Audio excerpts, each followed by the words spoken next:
মার্কিন যুক্তরাষ্ট্র পৃথিবীর এক অন্যতম পরাশক্তিধর দেশ।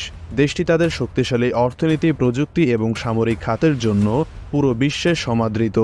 এছাড়াও দেশটি পৃথিবীর অন্যতম গণতান্ত্রিক রাষ্ট্র হিসেবে পরিচিত। তাই দেশটির নাগরিকরা প্রতি 4 বছর পর দেশের প্রধান নেতার আসন নির্বাচন করেন, অর্থাৎ প্রেসিডেন্ট এবং ভাইস প্রেসিডেন্ট। আসন্ন 2024 সালের 5ই নভেম্বর যুক্তরাষ্ট্রের 60তম প্রেসিডেন্ট নির্বাচন অনুষ্ঠিত হবে।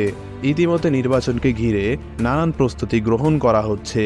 এই নির্বাচনে প্রতিবারের ন্যায় দুটি দল অংশ নেবেন। এরা হলেন ডেমোক্রেটিক পার্টি এবং রিপাবলিকান পার্টি।